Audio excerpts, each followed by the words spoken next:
it's Alyce, and I'm here today to talk about one of my most anticipated reads of 2022, House of Sky and Breath by Sarah J. Maas.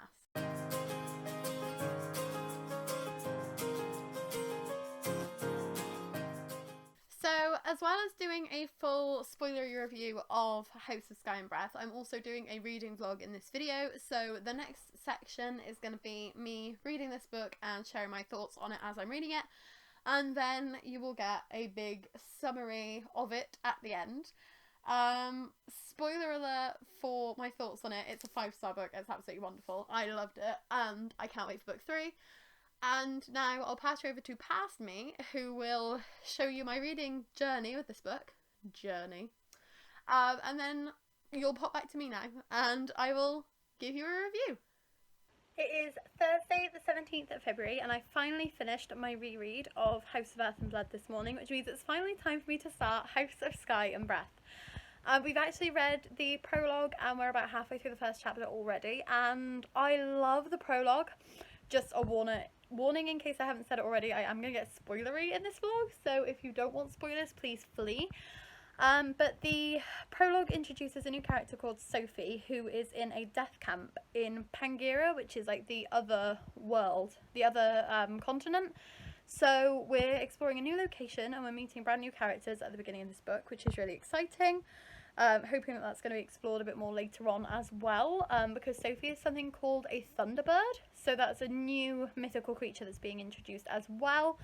I'm wondering whether it might end up having something to do with how Hunt has gotten his powers, because in the first book it does mention that Hunt is like the only angel that has lightning powers, so if there is a special lightning creature that hasn't been referenced before, that might have something to do with it. So I'm looking forward to that being explored a bit more later. I just love the fact that this starts out in such an unexpected way and we don't get to see Bryce again straight away, so you're really propelled through the first chapter, well, the prologue, but you're really propelled through that. And then when we get to Bryce, she's actually hanging out with her mum and Randall at the ballet, which is super cool because Randall and Ember only appear over video chats from phone calls in the first book, so actually getting to see them all interacting together at the ballet is just so nice. And I'm already loving, I already love these characters. I loved them the first time, gave it 5 stars when I first read it. I've given House of Earth and Blood 5 stars on my reread, so it's just nice getting to see these characters again and getting to continue on with their stories and see what's going to happen to them next. Time for bed after a very long shift today, hoping to get some more House of Sky and Breath read before bed. We're just starting chapter 6, so we managed to read another couple of chapters yesterday. Not sure what's going to happen yet, but Tharian has been looking for Sophie, which is interesting, so it's nice to see that her prologue is already getting linked into the wider story, even though we're just still at the beginning. There's some stuff going on that I'm not too sure what I'm feeling about it. Like, one of the Fae has just rocked up and basically announced that he is Bryce's betrothed, so there's going to be a bit of conflict there, which is going to be interesting. And now Ethan has just appeared in her apartment covered in blood, so it's going to be interesting to see why that's happened. But I'm still getting into it, I guess. I'm enjoying it, don't get me wrong, but I have no kind of predictions on what's going to happen. I'm not really sure why things are happening, but I'm enjoying it and we will carry on now, and I'll share some more thoughts either before I fall asleep, unless I'm too tired, in which case I'll share some more thoughts in the morning. So we managed to read a couple of chapters of House of Sky and Breath last night before I went to sleep, and things are starting to happen and I'm getting excited because it looks like everything in the plot of this one might end up linking back to Danica too, which is like super cool, because if everything links back to a character that died so early on in the first book, I think it's going to be really, really interesting. I'm looking forward to seeing how the investigation goes, because Tharian has just gone to Bryce and been like, sup swag, Danica may have been involved in rebels, do you know anything about that? And Bryce was quite clearly like, no, I had no idea, but I'm going to find out now. And they're all kind of being like, Bryce stop, and Bryce is like, no, Bryce go. So it's going to be good to see Bryce doing what she does best and looking into everything again, because the investigative aspect of the first book was one of my favourite bits, because it did feel more like it was a crime thriller over a fantasy book. So I like the fact that Sarah J. Maas is telling these stories that could work in contemporary, like modern settings, but work in fantasy settings too. It's really, really cool. We're gonna hopefully read a few more chapters before I sleep tonight, if I can stay awake. But I actually have a day off tomorrow, so we're gonna get a big chunk done tomorrow, and I'm hoping to get, I'm gonna say halfway through by the end of tomorrow, but let's be honest, I'll probably manage to make it to about 40%, but we're currently on about 25%, so not too bad. Pretty happy with that. So halfway through Sunday, and Sean and I read for 3 hours before we went to bed last night. Or, like, I read over the phone to him for 3 hours. And we've read for a couple of hours this morning, so we're getting on for 40% now. And I think I'm enjoying it more than the first one. Like, there's still kind of murder mystery aspects going on, which is interesting. Especially because Tharian is the River Queen's captain. So he's doing some work with the investigative unit, and he's like finding corpses and stuff and trying to figure out how it links into the spy plotline that he is investigating. So that's really cool as well, that we've still got like those murder mystery aspects, because I really loved that about book one. Everything still seems to be linking back to Danica, which is interesting. Reviewing some footage of her when she was at the gallery in the past, so it looks like all of her previous behaviour, like leading up to the events of book one, might actually link into the events of book two, which is really cool. I love that. Sean is still anti-Danica. He really doesn't like Danica, so he's like, oh, I hoped that they were going to leave her in book one and she wasn't going to be mentioned at all in the second book. I'm in completely the opposite camp, because I loved her. I think she was an absolutely brilliant character, especially considering she wasn't on the page for very long. She still had like a huge impact on me through Bryce, so I'm hoping that that will continue, and that we'll continue to get some more of Danica's history through in this book. Hunt and Bryce have just told each other that they love each other, and I was like squeaking internally. Sean doesn't like the sex scenes, and Sean doesn't really care for the romance aspect because he cares more about the plot. So I didn't want to be like, oh my god, that's so cute, but oh my god, it was so cute. I just love the fact that they had this whole conversation about like what to call each other, because she's like, boyfriend is like too young because you're like 200, and partner just seems like really cringy. And I just loved the fact that they had that discussion. And then Hunt suggested calling each other mates, and Feyre's like, you do realise, Feyre, Bryce, it's because I'm talking about mates, and obviously in Akota there's like all the mating and stuff. Bryce was like, you do realise that Fae take the term mate like super duper seriously. That means we are forever. We're practically married if you say that we're mates. And he's like, yeah, and aren't we already forever? And I just loved how chill he was about it. He wasn't like, oh god, no, that's like too much commitment, this is too scary, we've only known each other for 5 months. He was just like, yeah, and she's like, my mum's gonna kill me. We would probably have to date for at least 2 years before my mum would be happy with this. And he's like, well, I'm happy with it now. And I just thought it was like the cutest thing, and I'm really looking forward to Sean getting back so that we can carry on. I'm gonna go and read a bit more of one of the books that I'm reading at the moment until he gets back, because if I don't distract myself by reading something else, I'm gonna cheat and I'm gonna go on ahead without him, and I cannot do that to him. So still absolutely loving it. Still glad that I'm doing this reading vlog for it, because then I'll be able to renew my thoughts when the third book comes out if I don't have time to reread, because trying to reread 2 instead of just 1 before book 3 comes out might be a bit more of a time squeeze. But yeah, really loving it so far. Nearly halfway through. Trying not to rush too quickly because I don't want it to be over. This is why I don't read books when they get released. I want to wait until it's closer to the third book so that I don't have to wait too long, because I've already waited 2 years for this one. I can't wait 2 years for the next one as well.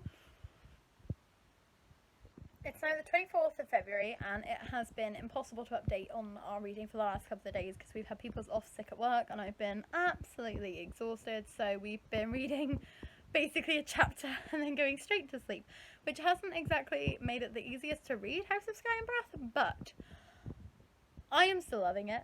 There has been a reveal about who Danica's father is, and that's really interesting, because I always find like the choices on parentage and like to conceal parentage and things can be really, really interesting in stories, so I quite like that trope. And I like the way that Bryce has responded to the reveal as well. There's been a kind of raid on a rebel base and they all nearly got caught, and we've met some new people who are floating around in the sea. And there was a certain steamy underwater scene that was quite memorable, and I can see why that has been talked about. And now we're just kind of having a bit of like downtime.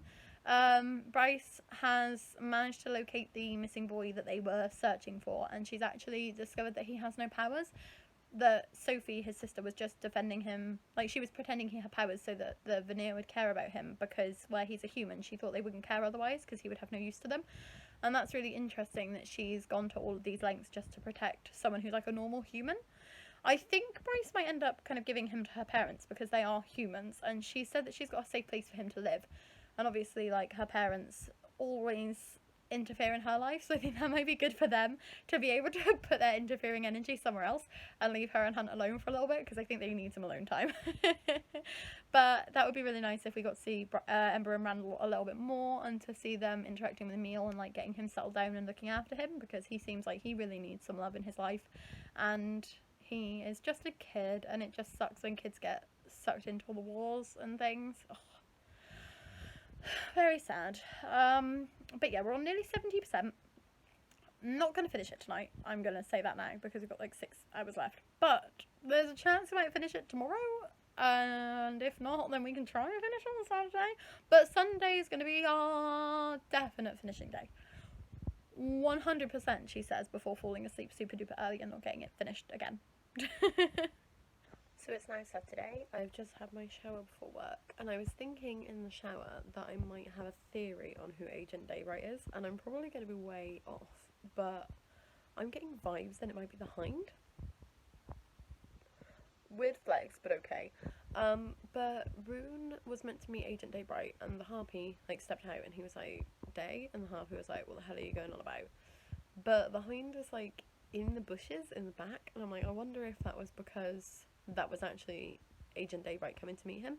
And he's mentioned a few times about like Agent Daywright having like a really nice scent, and I'm pretty sure he mentioned the same thing about Hypaxia, and because they're meant to be like the half sisters, so that might make sense. We will wait and see, because he's still like talking to her, so I'm guessing we're gonna find out at some point. But weird theory, but I wanted to share it. We're going to try and get some more read after I come home from work, because I've got a really long day today, but yeah, then probably end up finishing it tomorrow, because that's my day off. So, it took a bit longer than I wanted it to, but I'm actually really proud, because like, we don't read new releases, we struggle to carry on with series, and now we've read a brand new release that is a continuation of a series, and we're absolutely loving it, so that's great. So we have just finished House of Sky and Breath, and I was losing my fucking shit in the car. I saw what was coming as it was happening, and then my eyes flicked ahead and I read the last sentence, and I just had to stop reading and just take a second to gather myself, and Sean was like, what is going on? And I was really impressed. And I already said this vlog was going to get spoilery, so let's just fucking do it. Bryce just managed to like fall into the ACOTAR series, and I'm like, Jesus fucking Christ, this whole time I've been like, this is quite reminiscent. Come and get in it. This whole time, shush. This whole time I've been like, this is really reminiscent of ACOTAR. The way that the Fae work, the way that the Winnowing's described, the way the teleporting's described. I was like, oh, it's really cool that she's like linking it to that series. It's obvious that she's like thought a lot on the Fae mythology and what she wants to keep from that series and what she wants to make different. But no, it's because it's the same world. It's the same Fae. It's so same fucking universe. Cool. It's the same not fucking world. Universe. Well, I mean, yeah, no. It is the same world now because she's with them. Yeah, when they got introduced, it was like, oh, this person, and like, it's definitely gonna be Akka stuff. Akka stuff. And I'm like, one description is like, oh, she walked in with paint and like internal eye rolls, and it's like, oh, actually, it is. Yeah, like that's honestly, fine. The eye roll is fine. A Pharaoh walks in and she's like got the like tattoos up her sleeves, and she's got like paint all over her clothes. And I was like, oh my god, that's Pharaoh. That's so fucking cool. I didn't even like the ACOTAR series that much, but like just getting to see these characters pop up again, like really unexpectedly, was just so sick. I'm gonna have to actually read the last Wings and Ruin. Yeah, Sean got halfway through A Court of Wings and Ruin and just abandoned it, and I finished that by myself, and so he's gonna finish that and catch up, and then we're gonna probably read Silver Flames together. Possibly, and also try Throne of Glass. Yes, Throne of Glass, because I've just been looking up like House of Sky and Breath reaction stuff on Reddit, And it's all censored because it's There's, too early. there's basically nothing. I managed to find a House of Earth and Blood thread when someone was like, I wonder if Bryce is the mother in ACOTAR. And then somebody else was like, no, I'm pretty sure that it's already been debunked and that's Aelin from Throne of Glass. And I was like, I had no idea that Throne of Glass and ACOTAR overlap at all. It's the Maas verse. Yeah, the Maas verse. Yeah, you got the Brando verse. You got the Cosmere. You got the Moorcock verse. I don't know what the actual name for that one is. The Earthsea books. They're all Earthsea. There's probably more that we're not thinking of. There's Jim Butcher's, but I'm not sure if that's the same. Lee Child's books. Oh, the Jack Reacher ones. Yeah. They're all like, yeah, but that's just Earth. Yeah, but it's like different. Oh yeah, I guess like if you've got like cameos. There's like World War One. No, sorry, World War Two, Cold War, modern day, future stuff. It's like relation stuff. But I just find it really, really cool. Like I loved it. I loved it. It was 5 stars for me. I know it wouldn't have been for you. You were still sitting on 4.5, yeah. 4.75. Which is like good. Oh. You can't just say 4.75 because you can't put that on Goodreads. You've got thank you. 5 stars, actual rating 4.75. I'm not a machine. I'm not a machine that can only count to 5. Oh my god. But I've flipped out enough today. Very, very fucking happy that I managed to totally guess the fact that Rune and the Hind were a thing. Very happy with that reveal because I'd said that the whole time to Sean as well. I was like, oh, it's either going to be Hypaxia or it's going to be the Hind because he likes the scent. So I'm like, it could be the fact that they're sisters. So I've been saying that since either the second or third time that Rune met Agent Day, right? Yeah. So that was really sick, and I was happy with that. And like the way that it's finished is like a massive cliffhanger. And I just want the next book, so I'm a bit bummed that we don't have the next book yet, because that would be really freaking sick if we could just read the next book now. I forgot who Sophie was. He did. Sean was like, we never got to see any more from that girl in the prologue, and I'm like, the whole time we've been looking for Sophie and looking for Sophie's brother, Sean had no idea what the relevancy was. Because their names weren't mentioned in the prologue. I just didn't Yes, put two and two together, were they? I'm pretty sure she was called Sophie. Prologue introduces a new character called Sophie. I just find it really fucking funny that this whole book, we're looking for this girl's brother. We're looking for her brother. Oh, that's really nice. I wonder who she is. Oh, bud. Life is going well for Sean. Life's going so well for Sean. Oh, this is a good night. Well, I'm going to get some sleep and then I'm going to do like a full review tomorrow, get my thoughts a bit more together so it's not just me going, oh my god, I'm losing my shit over and over and over. So you'll get a 5-star House of Sky and Breath review from me tomorrow, which will actually technically be like the end of this vlog. So continue watching and I'll be with you in like 24 hours, but only like 10 seconds. Bye. So as you can tell, I was freaking overwhelmed by the ending to this book. As I said earlier, this is all spoilery, so don't be surprised by the fact that I did spoilers in the vlog. Don't be surprised by the fact that I'm going to do spoilers now. But let's just unpack that ending. So there were a few times through this book when I said to Sean that I thought it sounded like it was going to be in the future from Feyre and Rhysand's story.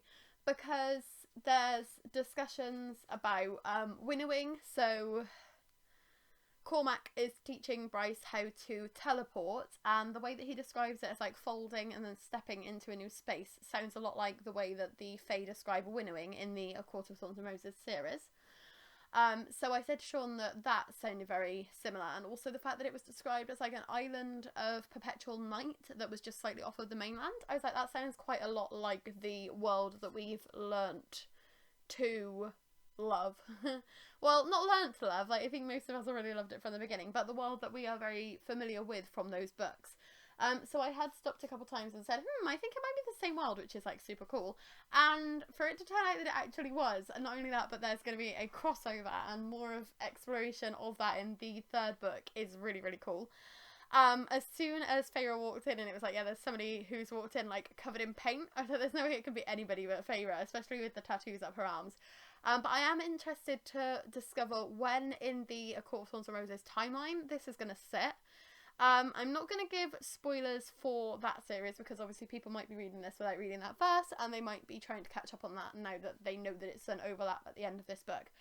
But We know for a fact that it's going to be probably after book 3. I'm just wondering if it sits between book 3 and the novella, so if A Court of Frost and Starlight and A Court of Silver Flames will be after this book, or whether this will actually follow the whole A Court of Thorns and Roses series, so like when that ends.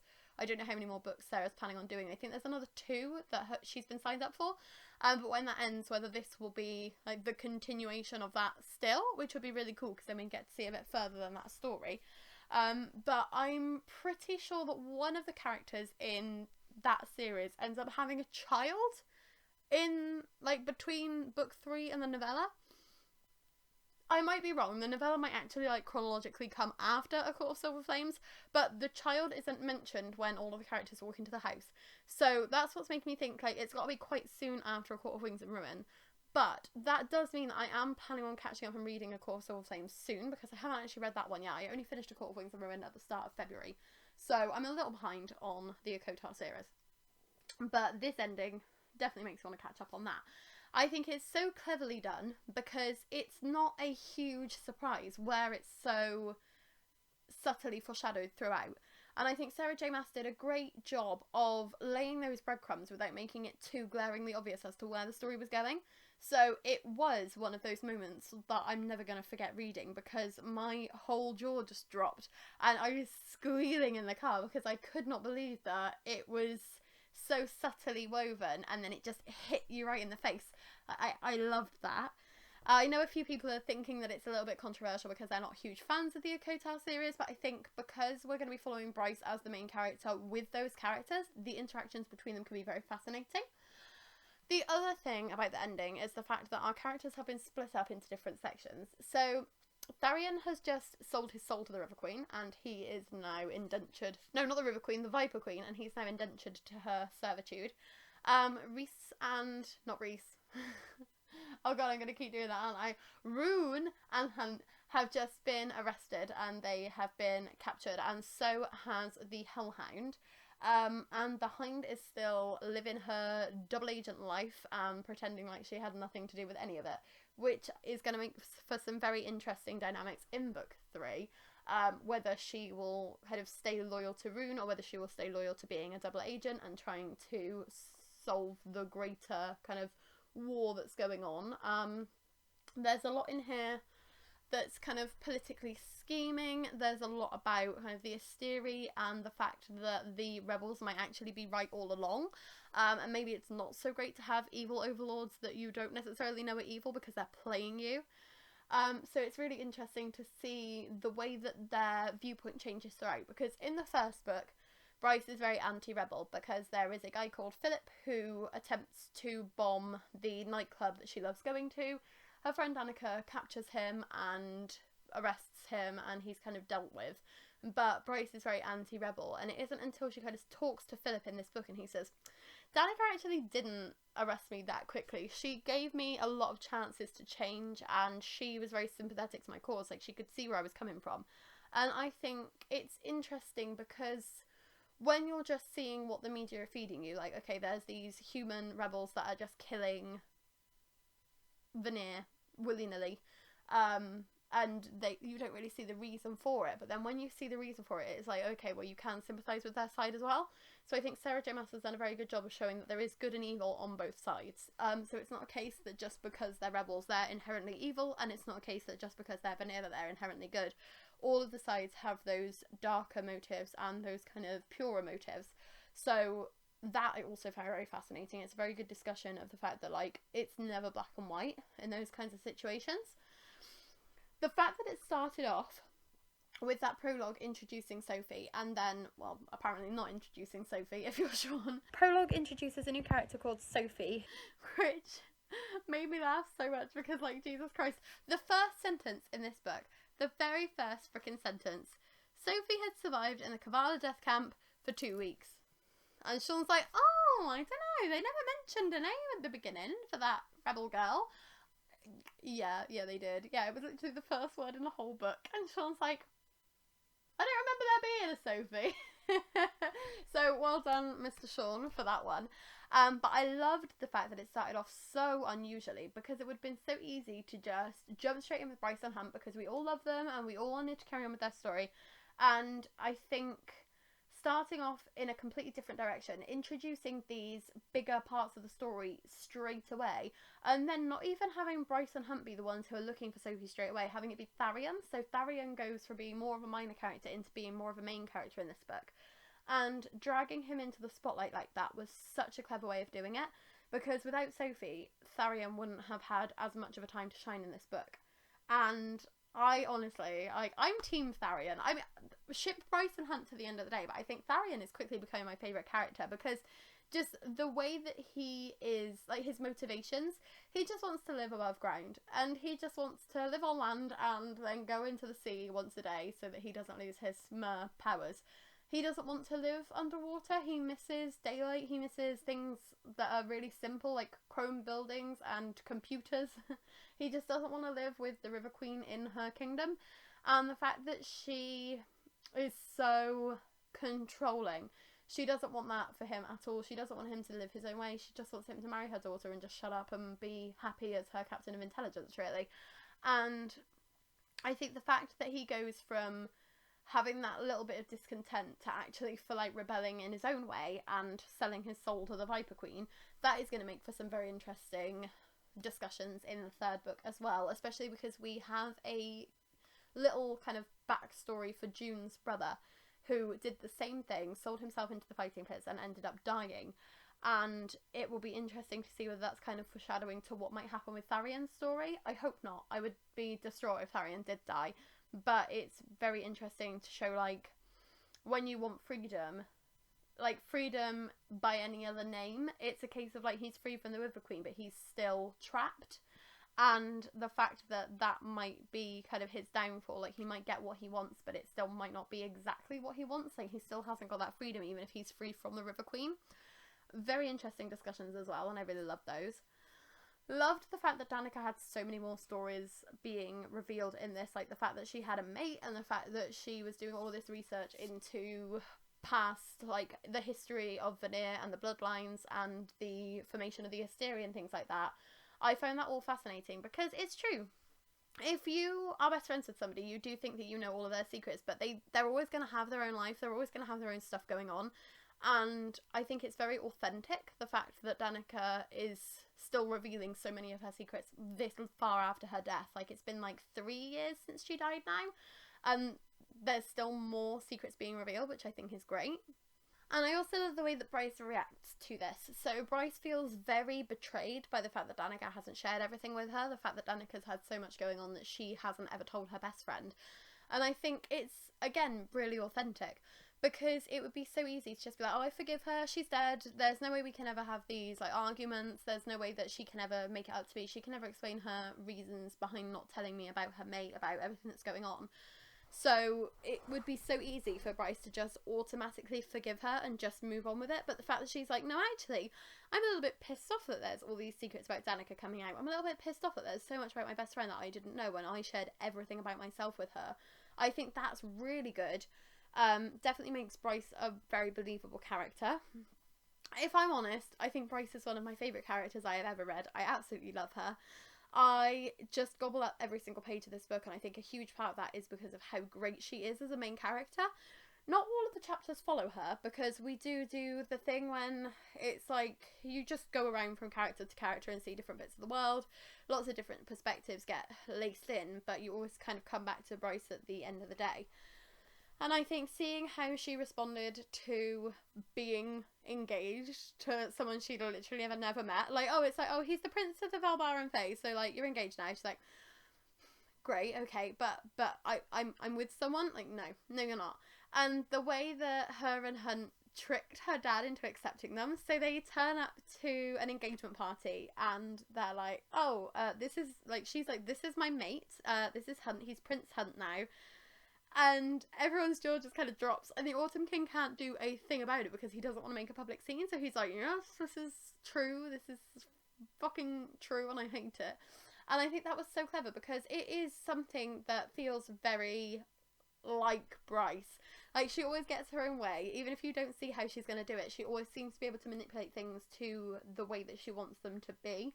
And the fact that it was like, yeah, no, okay, I'm fine. I'll pretend to be engaged to this guy. Like, we can do that, but not for long. And I thought that was really great. If I'm honest, I'm kind of sad that Cormac died, because I thought there was a lot more that could have been done with his character. Like, learning more about the other side of the Fae, getting him to, like, take over and instill more modern values in their country, because it's very much like women are controlled and women are belongings and they don't have anything else that they can really do. And that was one of the reasons that Bryce was rebelling against it so much, because she was like, I'm not just a piece of meat, I'm not just your mate. And it would have been nice to see him go and do bigger things. But then I also thought it was quite sweet, because where Prince Cormac does die in this book, Sophie also dies and they were in love. So it's a bit like they got reunited at the end, which is sweet. But I'm still a bit bummed, because that would have been interesting. I'm still pretty damn bummed that Sophie died, because I was really hoping there was going to be some way that they had managed to free her so that we would be able to see more of her character, because the love that she has for her brother and the absolute passion and how dedicated she is to him, it would have been great to see that, like, interacting with Bryce, because Bryce has that same dedication. She's so dedicated to her friends. She always tries to prioritize other people over herself. And I think those two together could have been absolutely astounding. So that is such a shame. But I think that's one of the great things about these books, because Sarah J Maas could easily go back and write Sophie and Cormac's story, leading up to Emil being taken and leading up to her going in to find her brother and then dying. And she could easily make like a full-length novel based off of their story. So when she says that there's only officially one more book in this series, but she's already thinking about where she could fill in other people's stories, like, she said that she's already writing, like, Bryce's parents, Randall and her mum. She's already writing their story of how they met when her mum and Bryce were on the run away from the Autumn King. And I think there's just so much potential in these. And I honestly want to know more about all of the characters, even ones that are only in like a few chapters, like Baxian. He's not a hugely main character, but it's the first time that we meet him is in this book. He's very briefly mentioned in book 1 as the Hellhound, but you meet Baxian in this book, and the way that he is Danica's mate, and that seems to make his entire personality change, and it makes him want to be on like the side of good, when before he was like seen as one of the evil people, and he was part of the Triari for Sabriel. He was part of Sandriel. I'm never going to be able to say that. He was part of her Triari with the Hind and the Harpy and the Hammer, and they were all very like evil. And the fact that falling in love made him change completely, I think his justifications are really interesting. I'd like to see more of those.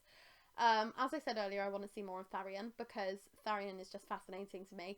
The whole dynamic between Rune and Agent Daybright, I think, is really interesting, because Rune's always been one of those people that he doesn't connect with people too deeply. He's quite...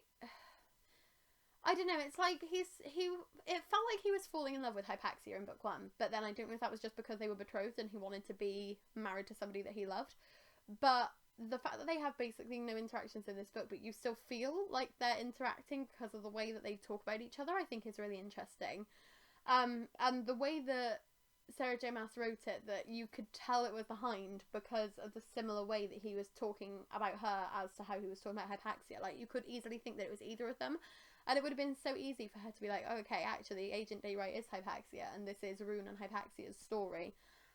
But for it to be Hypaxia's sister that whole time, I thought that was great as well. We're going to have to talk about the glaring elephant in the room, and that is the sex scenes. So, Sarah J Maas did say that there was going to be 500 times more sex in this book, and considering the fact that I think there was only like one sex scene in the first book, you only need to do 5, and you've got 500% more. All written impeccably. Very, very well done. And I think the fact that they never feel out of place, they never feel awkward, it's always like, it feels like it's developing the characters more. Sometimes with sex in books it can feel like it's just shoehorned in for the sake of it, but I think Sarah J Maas does it in a very effective way, because it deepens the connections between the characters. It makes the characters feel more believable. It makes you care more about their relationship, and she also weaves it into the story quite well. Like, when Hunt and Bryce first do, she ends up teleporting for the first time. So that's how she learns that she can do it. And I think writing it in like that. It's a really convenient way to be like, oh, okay, I need to find a way for her to learn that she can teleport. I'm just not quite sure how. And I need Helen and Bryce to have sex at some point. So if I can combine those two together, then it makes them having that connection part of the wider plot. I love the fact that they're mated, because when there's the discussion at the beginning of like, could a fae and an angel actually be like mated, like a half human, half fae and an angel? I don't know if that would work. And when he says that he wants to call her his mate, she's like, you do realise that basically means that we're married, that we're like soulmates forever. Like, that's deep, meaningful shit for the fae. And he's like, well, that's what we are. Like, that's what we are to me. Do you not agree? And she's like, yeah, of course I agree. Like, I think that we are that. And then when they eventually do have sex, all, like, everybody around them is like, you smell different. You are mated now. And she's like, oh, wow, shit, okay. Like, it wasn't just, like, in name. It was in biology as well. And I think that was really well written, because it wasn't just like, oh, okay, we're in love, so we're instantly mates. It's 100% happening, because I think a lot of people were expecting Sarah J. Maas to do the whole vacate thing when she was in a relationship with Hunt, but then somebody else would end up being her mate. So the fact that it feels like Sarah J. Maas is very much Hunt Bryce Endgame, as well as all of the readers, is really nice. What else can I say? I have no complaints in this book. That is the main thing. I am a very critical reader. I get very hung up on very small things very easily, and so if there's even the smallest thing that annoys me about a book, I will remember it and it will carry through, and I'll pick up on it and obviously let you guys know. But for a book to be like completely note perfect for me is very, very rare. But I think I've had that with both of the Crescent City books now. I'm not a huge fan of the A Court of Thorns and Roses series, so it's not a case of like, I love Sarah J. Maas's writing, so everything that she writes I give it 5 stars. I think I gave like 3 stars, 5 stars, 4 stars, or maybe 3 stars, 4 stars, 3 stars for the ACOTAR books so far. And I haven't even started Throne of Glass, don't even get me started on that. I need to get that started, because apparently this is part of like, that's part of the wider universe as well. I didn't even know that there was a connection between those. So I've seen something about like an interaction between Aelin and Rhys, which is interesting because I didn't know that existed. But these books just hit the spot for me precisely. Sarah J. Maas said that she basically, when she started writing Crescent City, it was like a little passion project.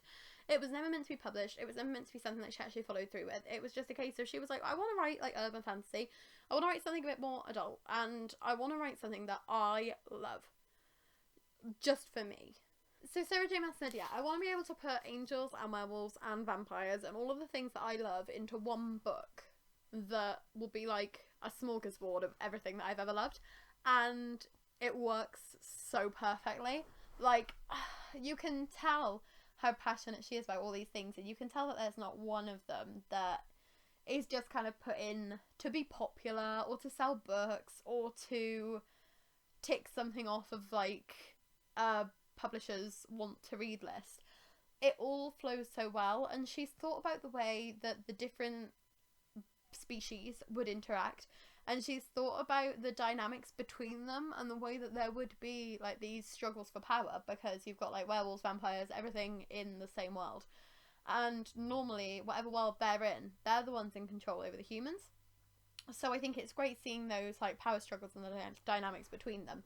And it just makes it such an interesting read, because there's just nothing about this I didn't like. I loved it. It's probably my... Oh, is it? Yeah. It's probably the easiest 5-star I have ever given. Almost as...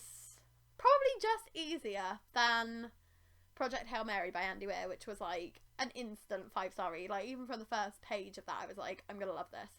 But it was the same with this one. Like, I did struggle a little bit in the middle. There were a few like slower sections that were just focused on the character building, but because I already loved the characters, I was happy to have those quiet moments.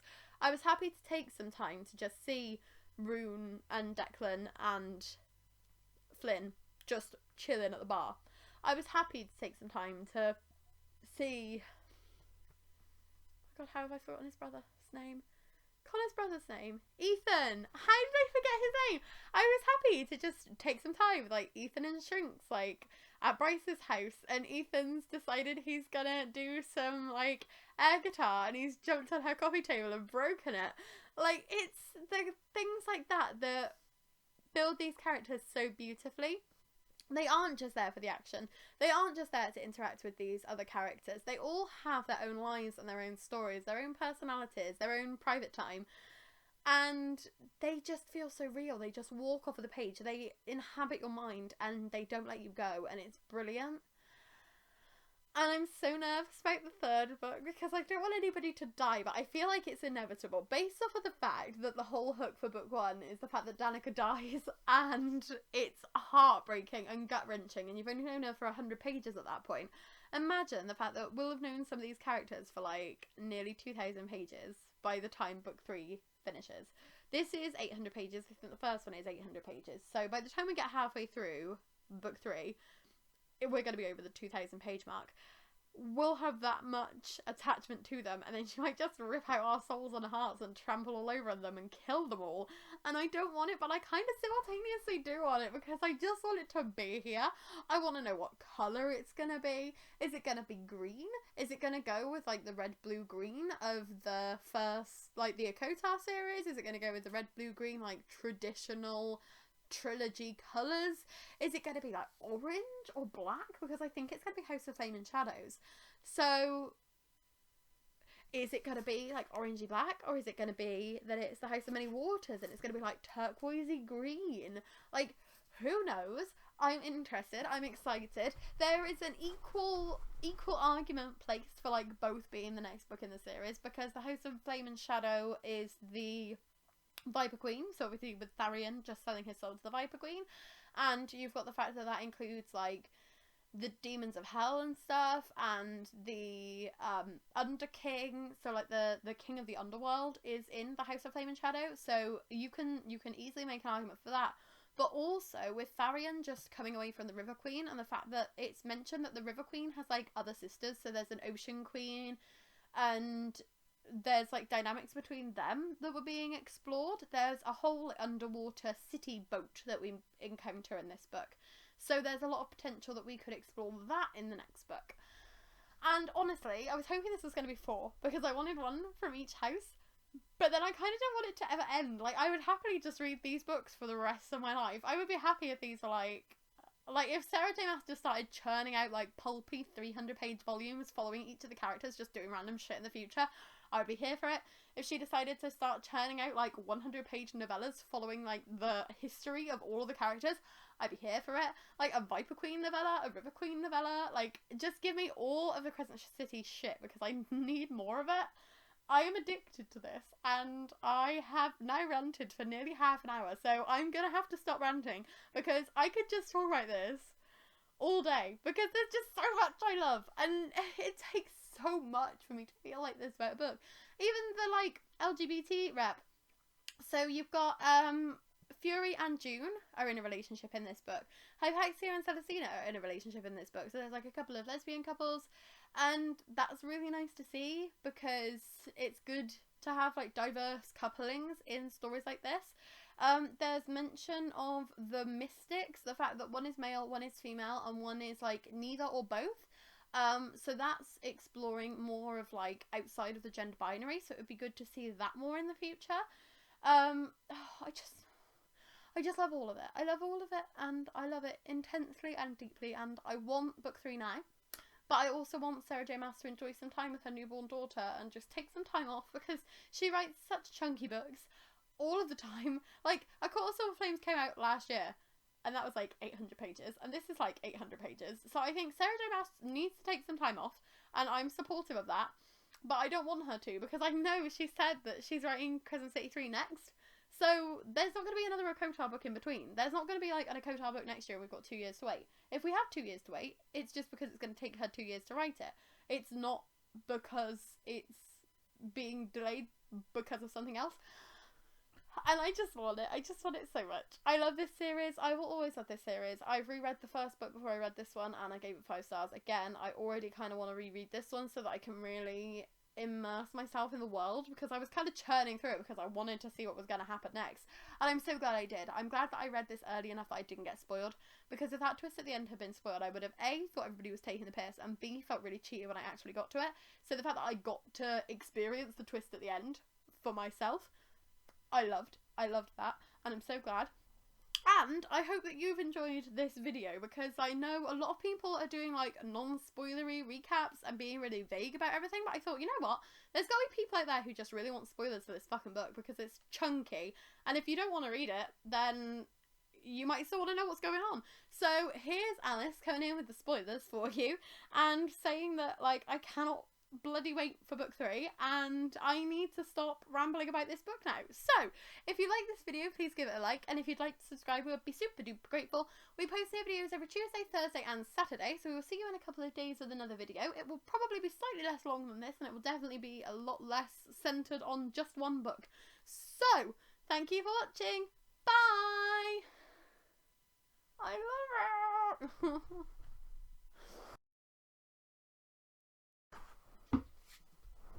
Oh, I need thumbnails.